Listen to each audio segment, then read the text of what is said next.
All right, let's do this. Hi, Mandy. How are you doing today? Hello, thanks for having me. I'm good. Of course, thank you for taking the time out of your busy time and accepting my invite. I really appreciate it. You and I, I think we're following each other. I'm following you actually more like on LinkedIn and also Facebook. Uh, I've followed you for quite some time about uh, on on my LinkedIn marketing strategy and personal branding. So I'm really excited to have a conversation today with Awesome. you. If you don't mind introducing yourself, for obviously pretty much everybody of our audience know you, but just in case, if you don't mind introducing yourself, that would be great. Yeah, absolutely.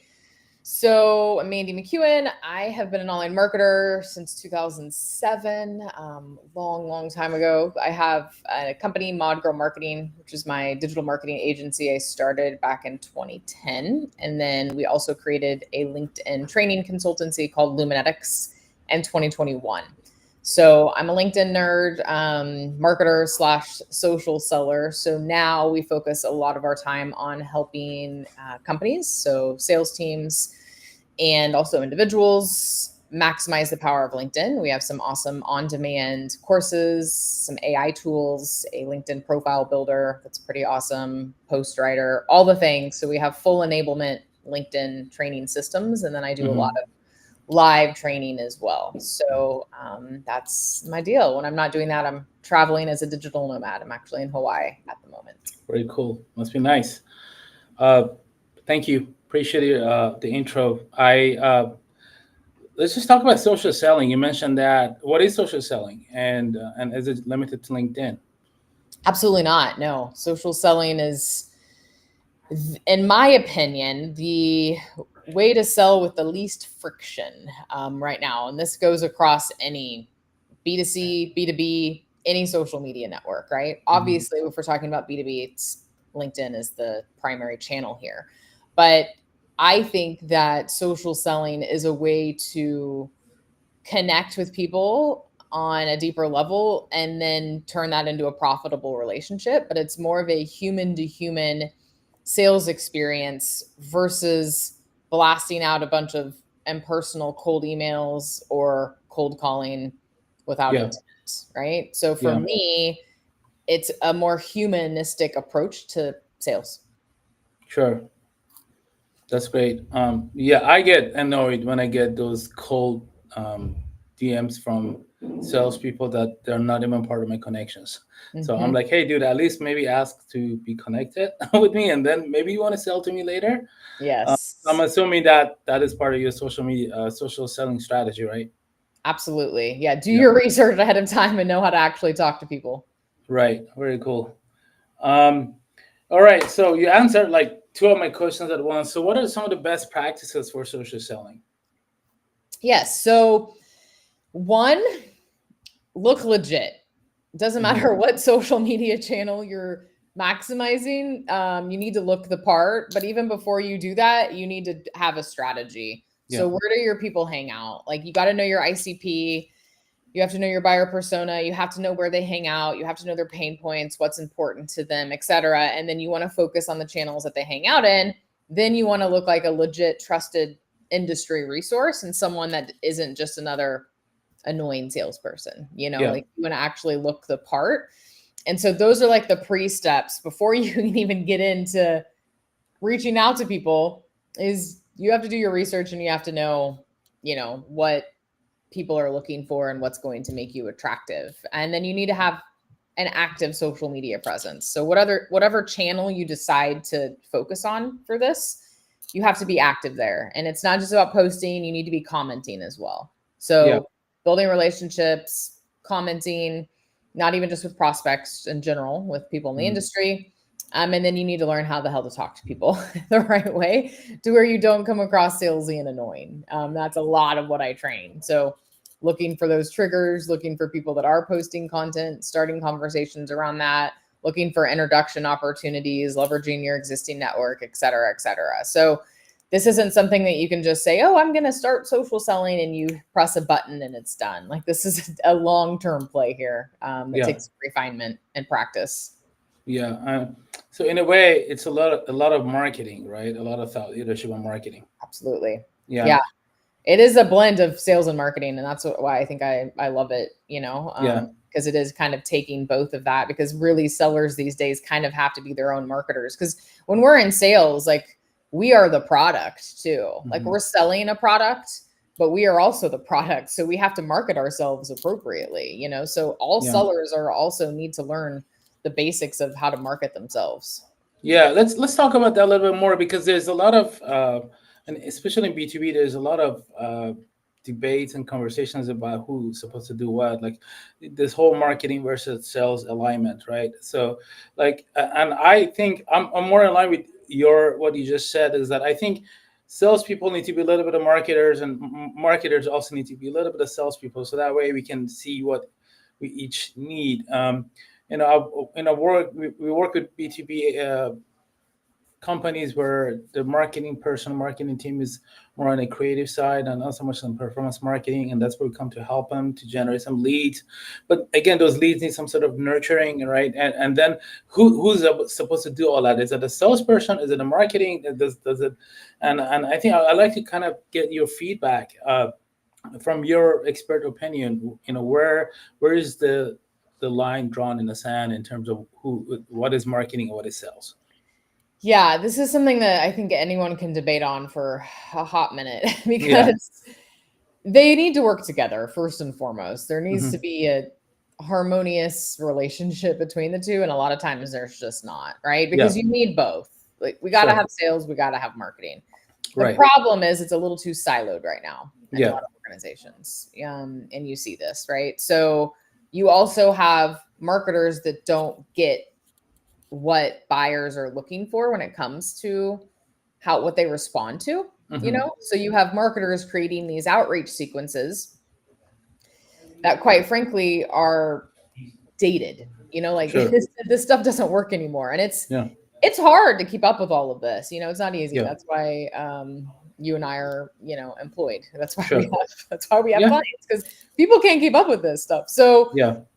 the challenge becomes marketing trying to do stuff for sales that sales doesn't like, and because marketing doesn't get it, right? And Yeah. then sales is mad, but the problem is they're just not talking to each other. And so in a Hmm. perfect world, it's like you have sellers giving marketers the feedback on what's happening on client calls, what's happening on, sales calls, and then you have marketers giving sellers feedback on assets and resources they could use, and you kind of blend it together. But unfortunately, that's just not happening, and there's no right answer of like, where does this fall? Because I have some companies where the CMO is hiring me because the SDRs fall under marketing.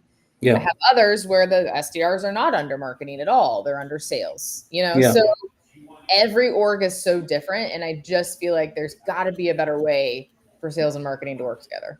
Yeah. I agree.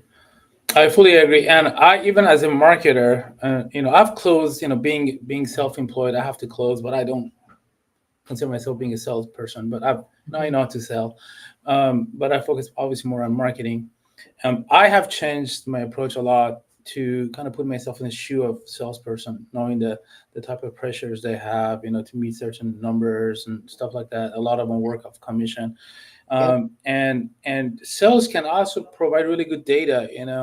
We a lot of our clients for our agency came through referrals, and we didn't really have a defined ICP. I kind of had the idea about what it was, and I realized in 2025, the first thing I'm going to do, and that was like my new year resolution, is like I'm going to have a well-defined ICP, and then the entire marketing is going to go around that, as Mhm. opposed to looking at keyword research tools like SEMrush and Yes. similar web and all that stuff, Uh-huh. because they give you search volume, but they don't give you the intent. They don't give you the more details beyond is that the ideal client or not. Uh-huh. And I mean, that really helped me a lot. That really helped me a lot. Okay, I have said no to clients or prospects that has actually I feel really good about, because I knew that was just not the right client for us. So that's I agree with talking, at least talking to each other, Mhm. help each other out. So that's really good tip. Thank you. So let's just take it back on the LinkedIn, maybe a little bit on building a relationship. Like, how do you build a good relationship with LinkedIn without being too annoying? Yeah, that can be tough, if you Hmm. don't know what you're doing. So Yeah. use your tools that you have, right? So I love Sales Navigator. I train a lot on Sales Navigator. Leverage it because there's lots of ways that you can start conversations by the data that you have. You Yeah. use AI also, you know, Use a sure. pick your poison. Like ask AI for, you know, signals and what's happening in organizations. Are they hiring, et cetera, et cetera. But we really want to try to find active people on the platform, ideally, that are posting, you know, and if they're not posting, are they commenting? Because then you can engage with comments. So the easiest way is something I teach called my friendly leader method. And it's essentially, we're just making friends on LinkedIn for people that are using it with people that are using it. We're commenting back, we're liking their stuff. We're sending connection requests that mention what it is we liked about their post or comments. And then we just strike up a conversation. And so I'm a big fan of just asking questions, you know, giving people value and asking questions. So find something that you can mention that's personal. And then, hey, by the way, I noticed XYZ, curious what you guys are using for ABC, you know, and then just seeing what people say. So I like trying to lead with questions, and then you got to follow up, obviously, but it's really difficult to do all of these things if you're picking someone. Again, choose any social media network if you're trying to go after people that don't use it much. Right. You know? Yeah. So that's why using tools like Sales Nav helps a lot, because you can only focus on people who are primarily focus on people who are using it, because you got to get creative too. I'm a big fan of sending video messages as well. Yeah. Sending videos and voice notes with LinkedIn. Yeah, they stand out quite a bit. I love them. When they send it to me, I'm like, wow, okay, this person actually took the time to talk to me. Yeah, I send voice notes a lot. I should send videos more. They just take more time, but I tell everyone, you know, send videos. So videos and voice notes are a good way to stand out and look different than everyone else, and just show your personality a little bit more. And you can even be a little bit more direct, not necessarily be super salesy, but you can be way more direct about why you're reaching out in a voice note or a video than you can via text, because of how you're expressing yourself in that way, you know? People hear your voice, they see your face, etc., and it just comes across less salesy. Yeah. What tool do you use to send those videos? Just Zoom, or is there a sales tool?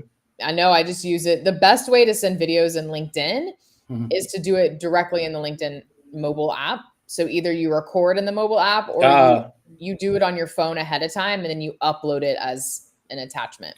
Good one, because I've always, you know, been curious about how they do it. When they send me those videos, I'm like, I wonder what tool do they use, and just use LinkedIn mobile. If you don't have to click the link, then it's just LinkedIn, you know. But when they send a video message and you click the link, so we use a tool sometimes called Magnify, and it just does a little Giphy, and it like waves, you know, it's like me waving, or whatever the motion I'm doing. But then they have to click it and then watch it, right? And a lot of people don't like having to click stuff. So I like just sending it directly in there, but if you do it too long, it takes forever to upload. It's kind of a pain in the ass. What's the ideal length? Like 30 seconds or even less? Yeah, under 60 seconds ideally. Under 60, which is kind of hard to do for me. Sometimes I get a little too much in there, and then it takes forever to upload, and it's just annoying. So if you can keep it 30 seconds, awesome. You know, short and to the point. Sure. And you know, like, let's say if you're reaching out to executives and C-level, obviously shorter better, because they're busy. Right? I know. Absolutely. Yeah. Yep. Very cool. So what about, I want to say, you know, I'm guilty of sharing stuff on LinkedIn, but not participating enough. So this is something I'm going to take away from this. But what about, and I know this is more of an organic outreach, but what about like building some sort of collaboration with paid efforts? Do you have any feedback on how we can like leverage some of our paid campaigns with our organic LinkedIn campaigns for social selling? Yeah, absolutely.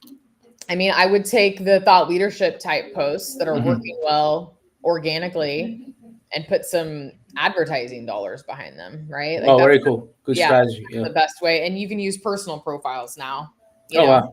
with LinkedIn ads. So you can use someone at your organization that has a presence that's posting. So I can boost my own post that I think got a lot of impressions. Yep. Well, very cool. I got to look into that because I don't know how to do it. Yeah. You can do that. We're actually looking into doing that now. And LinkedIn ads is not cheap, you know. So I know. You got to be really strategic about how you approach it. But what's working is a lot of people doing those those sponsored, like they're just their own posts from their own profile. You have to have a company page, obviously. Sure. Because it's like promoted by, Mod Girl Marketing, but it would be like my post. So Yeah. anything that's like showing your stuff, your value plus your solution, anything that weaves in like case studies, testimonials, results you've actually achieved, but also in a way that's like giving value to people that even if they don't buy your solution, they learn something from it. That's what works on ads, not just sending people to, a page to fill out a form, like actually giving people some steps. Very cool. What do you think about LinkedIn groups? I think back in the days, they used to be a lot better, at least for me. I think they may have been a little bit oversaturated. Is that still a good strategy to post and spend time in these LinkedIn groups that were, or is it just mainly a lot of just self-promoting salespeople?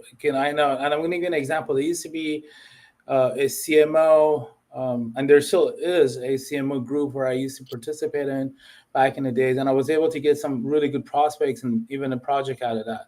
But now every time I go there, it's just like it's not like garbage. It's yeah. So groups are basically not a good strategy anymore, right? It depends on your niche. Yeah. For you and I, no. Yeah.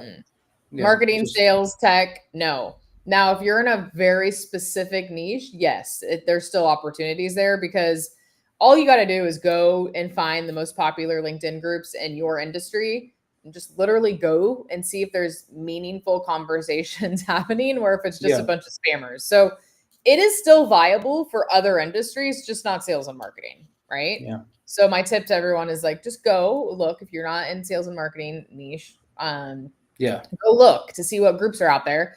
And you might find some ones that are legit, but the really big ones and the big niches, they're just spam. So it could work for my clients, but not for me. Correct. Yeah. Yes. Very valid. Cool. Yeah. Yeah.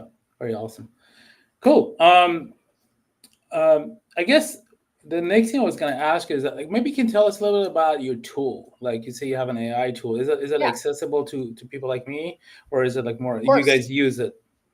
Yeah. No, it is. So we sell it to individuals as well. So it essentially just optimizes your LinkedIn profile for you. And it kind of turns your profile into a mini sales page while weaving in your story, right? So the problem that a lot of people face, but they don't even realize it, is their profile is scaring prospects away before they even have an opportunity to start a conversation, because it's all about them. So LinkedIn is not a glorified resume. It really is your place to show people how you can help them. Yeah. And so if you think of it as like, it's the home of your personal brand, if we're in B2B, right? We need to treat it as like a mini landing page, like we do as marketers. It's almost like a mini website. So we have to sell our value there. And most people do not do that. So our tool takes your current profile, you answer a few questions, you upload it, and within seconds, it gives you headline ideas, like the value first, strategic keywords, how you help your customers, et cetera. That you put your job title at the end. Unless you're a C-suite executive, you can lead with your job title if you want. But founders and salespeople, I never say lead with your title, put it at the end. And then it does your about section. Same thing, gives you 3 about section options, and it instantly starts off talking about the value you provide. Anyone can do this manually. It just takes a lot longer than our tool. And if you use ChatGPT, you're going to have to prompt it a ton and edit it a ton. It's not formatted to do this. But the very first sentence should almost be your elevator pitch. So what exactly do you help people with, right? And then it should weave in, have some bullet points with exactly what you do, maybe a little bit of proof, social proof, stats, with a call to action, and then a little bit about you as a human. So you can tell your story and then what you do outside of work. So I always tell people too, like, if you can show your personality on your profile, you need to do that, because we are human beings doing business with other human beings. We're not logos, So we need to show the human side behind us. So I have a client, for example, he has like in his headline, he put pizza snob extraordinaire with like a pizza emoji, and so like mine says nomad, with a little airplane. And then I say in my profile at the end, like I tell my story, and then I say something like, when I'm not, training teams and helping people crush it with LinkedIn, I'm traveling the world as a digital nomad. Ask me what country I'm visiting next. So that's a way to like show something about me that maybe people will remember that's outside of my career, right? Sure. And then same for the experience. So that our tool also optimizes your experience section as well, which a lot of people don't even fill out. They just leave it blank and it's a missed opportunity, right? Yeah. So it's just a really fast way to get everything optimized quickly without guessing and without having to spend forever using an AI tool out of the box that's not customized for this. Wow, I really want to try it because I even created a custom GPT for Chat GPT and I still can get it right. And I Yeah. just gave up. I mean, being an SEO guy, I have a tendency to want to just put in too many keywords and you know it's a matter of visibility, but you also want to convert. And I think maybe my profile is visible, but it's not converting. Curiosity, like, is this like a one-time fee, like for your tool? Is it like Yeah. yeah, So if you go to golumi.io right now, LUMI, right now, it is a part of a course. It comes with a course, LinkedIn Profile Profits. We are actually getting ready to put up the sales page where you can buy it as a one-time fee for $97. So okay. if anyone wants it, like you can go to golumi.io, watch the video on how it works. It comes with a whole program, but if Share you my just want screen the tool very quick. itself, you know, you can Fires. message me and buy it for $97. This is that right? Obviously, that's Yeah, you. that's it. Oh, So yeah. that's the whole course it comes with. It's $500 for everything, including the full course. It has the Yeah. ICP research. Like this is the full blown personal branding, social selling Yeah. platform, if you will. But we have about 400 people that have used the profile builder tool, and a lot of them have gone through this as well. A lot Yeah. of teams. But we're just getting so much feedback that people love it so much that we want to get it in more hands. And I know not everyone can, you know, right now can go in on a $500 program. So I'm like, I Yeah. need to make it easier for people. So we literally today just finished the outline of the $97 page. Cool. $97. You might have a first customer. That's totally doable. Awesome. I Yeah. love it. Yeah. You know, I just there's so much information out there. So I think there's a matter of trust as well. Like, you know, I trust you. I've known you for many years. You know, you Yes. and I have talked in the past. So Yep. when the tool comes with someone like you, from you, it actually is a lot more valuable than some random 23-year-old that just showed up out of nowhere and now he knows the entire LinkedIn, right? For And, sure. For and I'm sure. not nothing. I mean, he could. I've seen a lot of smart 23-year-olds, so nothing against them. But I think in this field, the experience matters too, right? You know, it's not just about technical knowledge.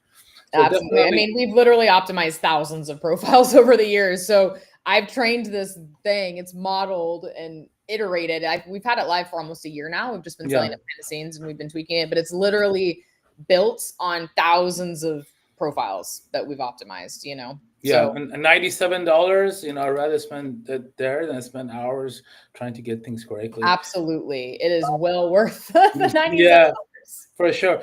Let me ask you another question. How do you, like, let's say I run a boutique marketing agency, but we have some really big clients, right?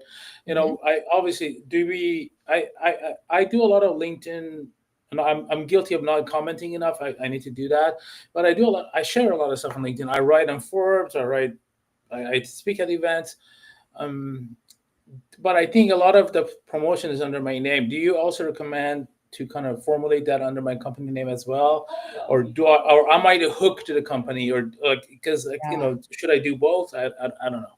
That is a really good question and it comes up a lot. And there's two sides of this, Al. So it's like, do you ever want to sell your company? Possibly if someone pays a good dollar for it, sure. Yeah. No, exactly. So that's where it is going to be beneficial for you to have Yeah, to have a company page that is updated and has its own thing, yeah, you know.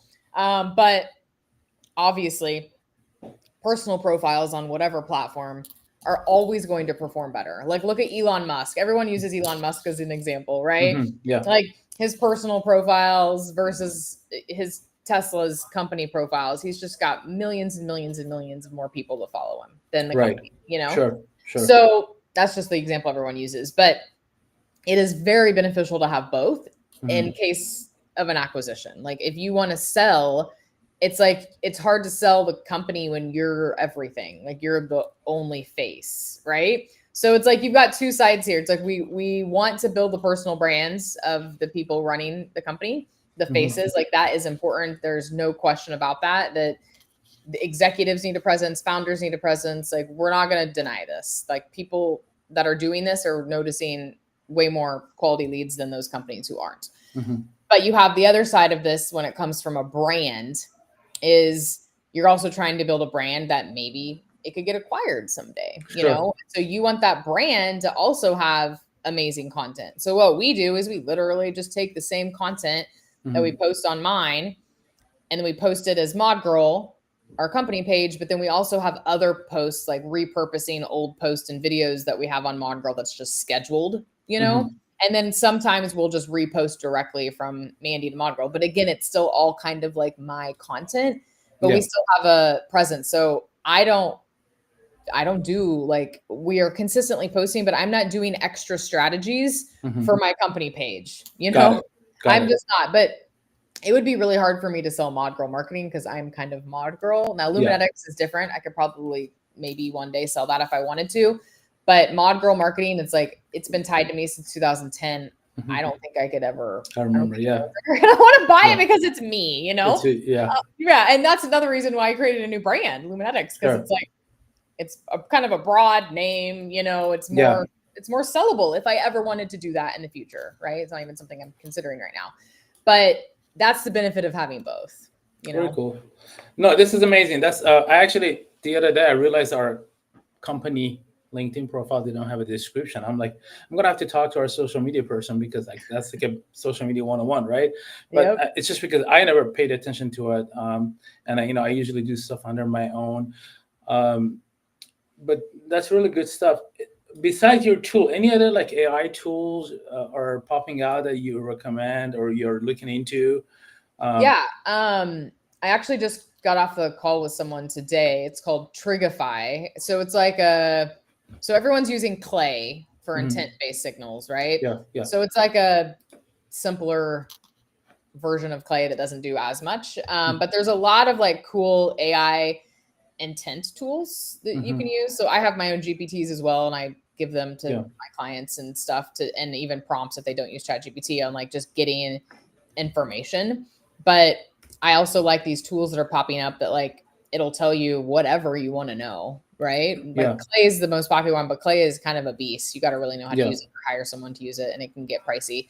So this one is called Trigify AI. I'm looking at it. Yeah. And it's pretty cool. They're newer.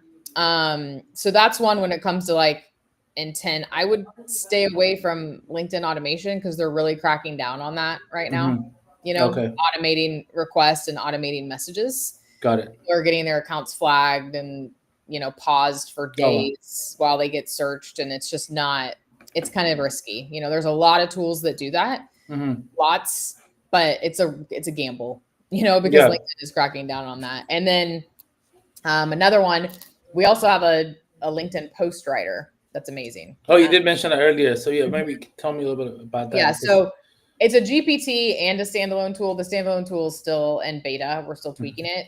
It started as a GPT, and that's what my clients use it as. But basically, it just formats and writes awesome LinkedIn posts. So it's like got the hook at the beginning.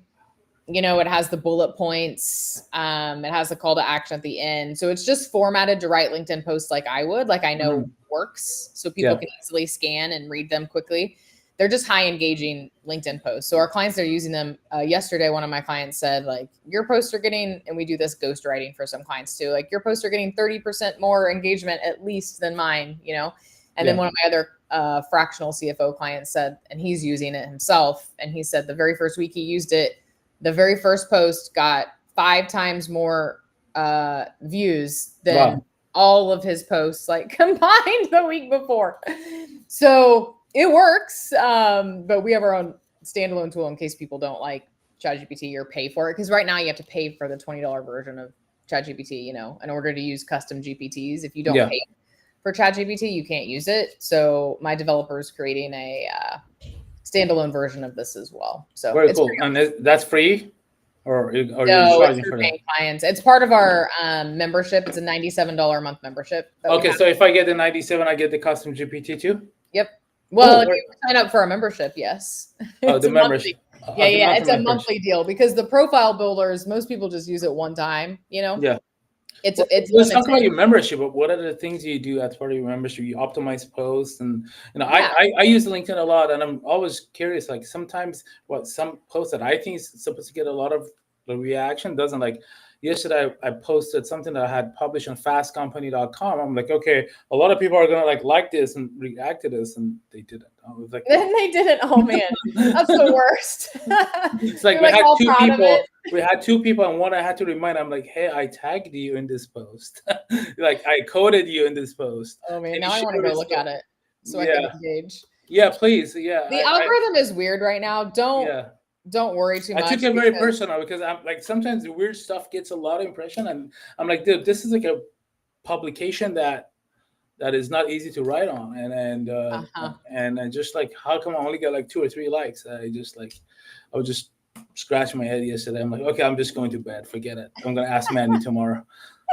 Yeah, that's the thing. Now I'm looking at it to see what it is. Again, I probably didn't think about the hook and all that stuff when I was writing the description, so maybe it has something to do with Okay, that. But thrilled to share my recent article, that one on yeah, Fast Company. yes, Yeah, that's the thing too. It's like you really have to think about the hook on LinkedIn yeah, because it's becoming noisier and noisier. yeah, So, but Fast Company is like if I had like when I have Forbes articles, I'm like, check out my new like I literally right, I lead with the Forbes yeah, mention, you know. yeah. So you want to So kind of like you want to mention Fast Company like sooner than I did. yeah, so you could Do maybe you mind instead if of I share my screen so we yeah, can yeah, just yeah, go for it. so everybody can see it?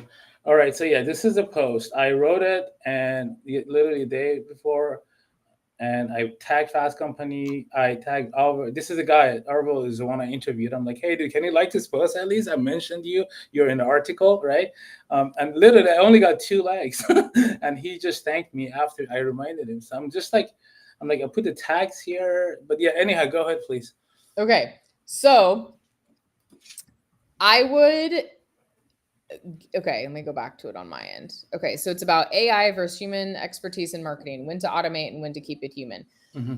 So I would say something like in my latest Fast Company article, I dive into when, and then like do a hook. So what do people want to know? AI versus human expertise in marketing, when to use it and when not to use it. That's what my recent Fast Company article discusses, Yeah. something like that. Yeah. And you can use AI to come up with better hooks, but something like that. And so you mention that, but And get to very it fast. passively, right? Very Yeah. passively, right? Because you Maybe something like mentioned, AI versus human, something like that. yes, exactly. Something that stands out more. Because you said focusing on the effective integration of artificial intelligence and marketing strategies. And that's just kind of broad. I would literally be like, AI versus human in marketing, who wins? Yeah. Or something like that. And be like, that's Sure. what I discussed in my latest Fast Company article. And it can still be in the beginning. And then I Yeah. would space it out a little better. So, like, after the first sentence, put a space, this piece discusses the importance, blah, blah, blah. Also, this is, you can test this out, but they do ding you a little bit when you put external links in there. Okay. So, just FYI, if you wanted to like just screenshot it like you did and tell people to click the link in the comments, you could go back later, like in a few hours. Once the Okay. algorithm has done its thing, you could go back in a few hours and add the link if you wanted. True. Okay. But if you really want people to click on it, put the link. Yeah. It's one of those things like if you really, really want people to click a link, put the link. You are going to get less impressions, but if it's important, put the link. That makes sense. So put the link in the comment. Yeah. But if it's something that you're like, you already did the screenshot, you could just say, check out the full article in the comments and you get more visibility that way. But I think the biggest thing there is kind of your hook. The hook. Got it. I even took a screenshot of the article because when I shared it, it didn't come out too well. I'm like, hey, maybe people see the logo, and I don't know. It was quite disappointing. Yeah, I know. I hear you. Ended up, but I've also noticed a lot of people like, I ran into a old boss, now a friend, at a Korean barbecue dinner on Saturday. He was leaving. It's like, I see your stuff on LinkedIn. Good job. But he's never liked any of my stuff. He's never commented. So workers. It's just like come on, dude. Like maybe you can tell me every once in a while, good job, so I can feel good about it. Right? Yeah. Like, come on, bro. Help a friend out. Yeah. So just get people maybe have a better hook so it can get people to actually say something, right? Yeah, and the algorithm's weird right now. A lot of people are saying they're getting more views on their comments than their own posts right now. Yeah. You And know? and this is something about LinkedIn. When they first started, it was just a job resume site, and then it turned out to be a B2B platform, and it just Mhm. exploded. And it's really noisy, and I personally find it hard time. I find it hard sometimes to kind of stand out. But then I hear things from my friends and colleagues. Oh yeah, we see your stuff all the time, like the story you mentioned, or my data scientist who never posts, or he doesn't have a profile picture on LinkedIn. It's like, oh yeah, I see your stuff all the time. Is it not working? I'm like, yeah, it's kind of working, but like I'm just not really there to win clients. I'm there for like self promotion and Mhm. just networking, thought leadership, and pastime because I'm just looking at data all the time. That's the way I kill some time. Yeah. Very cool, Yeah, but what works is a lot of storytelling, on storytelling. LinkedIn and Yeah, personal stories. Like it is a social media channel, so it's like I know it's not Instagram, but yeah, people like personal stories, like my travel stuff always does way better than yeah. my business stuff, right? And you just have to experiment and be It's just consistent. a human psychology, right? A nice, Exactly. like people want to get away from the office. And I've seen a lot of videos, like it's becoming like Yeah. Instagram now, right? When I'm at home on my mobile app, because I don't want to watch like Instagram and TikTok all the time. So I'm like, let me just watch some of these videos on LinkedIn because I can actually learn something. Yeah, I love posting video on LinkedIn. That's probably my biggest revenue driver Oh from wow. my LinkedIn leads is video. Yeah, I try to post at least a couple a week. Maybe the next tool would be something to how to optimize the videos I from know, LinkedIn. right? That's hard Yeah, though, because yeah, you got to be really creative too with videos because even videos are becoming it's even noisier. Like I've been posting videos on LinkedIn for years, like before yes. You're one of YouTube, the OGs for sure. Yeah, like for a hot minute I've been posting videos on LinkedIn and my it used to be a lot easier, but yeah. now it's like I got to get creative. Like I have some funny videos I posted. I have a couple more I haven't posted yet. So I'm kind of waiting yeah. till I launch the $97 version publicly to post them, but it's like you also have to your hook has to be on point with video. Like you can't just show up and be like, so today, guys, I want to talk to you about Yeah, your profile. You can't, you got to get right into it and be snazzy and attract people like from the very beginning or they're going to lose attention, sure, sure.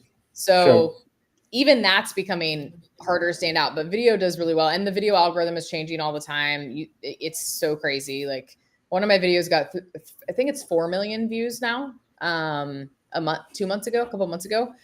And then, the algorithm was just pumping like tons of hundreds and thousands of impressions with the videos, not just mine, Hmm. but everyone's.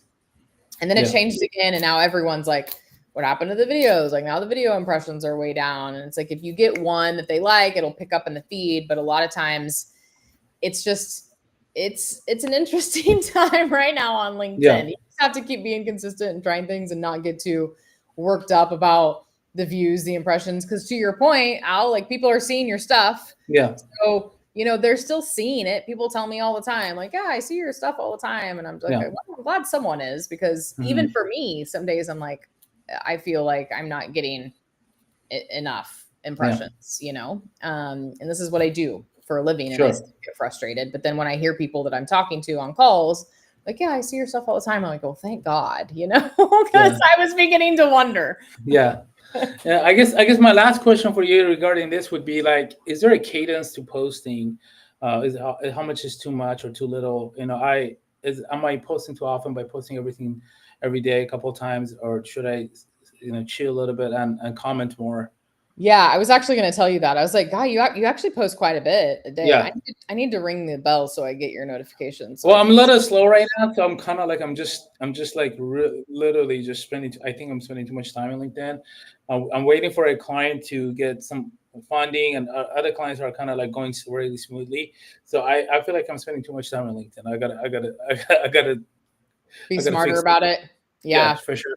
So if you're going to post multiple times a day, I wouldn't do more than like twice a day Twice a day. Yeah, and make sure it's spaced out at least 4 hours. 4 hours. Hmm. Yeah.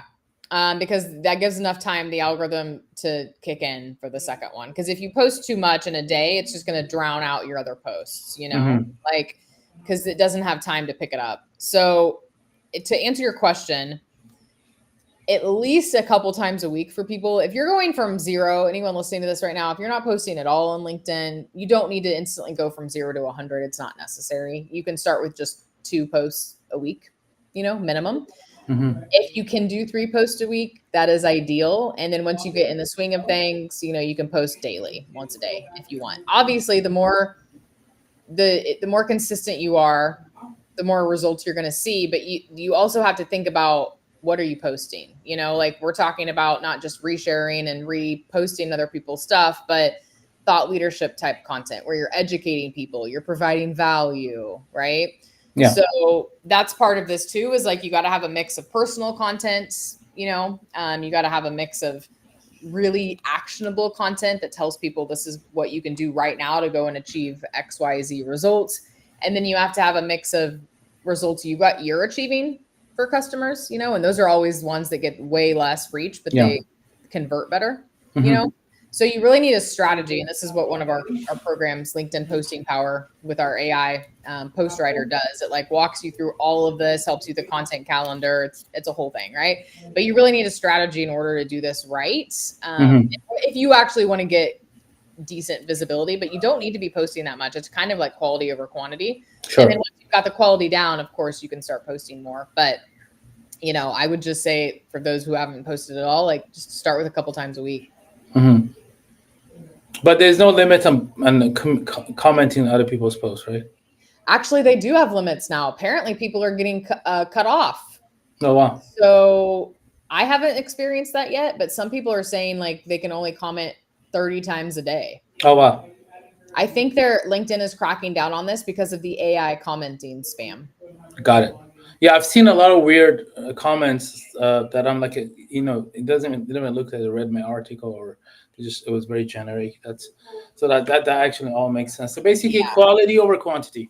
Yep, quality over quantity. Yeah, I agree 100%. And do focus on comments, because that does help quite a bit. So sure. And one of a tip for everyone too is like, if you leave meaningful comments, you can copy and paste those comments into a document, like a Google Doc. And then when you're ready to write content, go back and look at the comments that you've left. And some of those might be good ideas for posts. That's such a good strategy. I've never used it. I use a similar strategy to write blog posts when I listen to clients and customer service. We listen to pain points, the transcription, and we basically, it's hard to listen to it, so we dump it in ChatGPT. We're like, hey, ChatGPT, tell me the questions or pain points. So that has been a good success to B2B for us. But this one I had never tried. So do that too, Al, for coming up with thought leadership posts on LinkedIn. Exactly what you said. Upload those transcripts to AI, pull out the pain points, just like you're doing on your blog post. But then you could go back to AI and be like, okay, this is the blog post we wrote. Now write a shorter version for LinkedIn. Yeah. Very cool. So that's really good tip. Appreciate it. I know we're running out of time, so I want to ask you a couple of personal questions, if you don't mind. Yeah, go for it. All right. When you're not being an awesome marketing mod girl, right? What are you doing? I am traveling. Yeah. Somewhere cool. Yeah. And you're always at the beach, I noticed. Like I was going to say, I'm usually traveling to somewhere with the ocean on a beach. Yeah. Just, you don't get enough of that, right? I know. I can't. No one does. Yeah. Can't get enough. Right. But you can't. I mean, how many more places have you seen better than Hawaii as far as beaches go?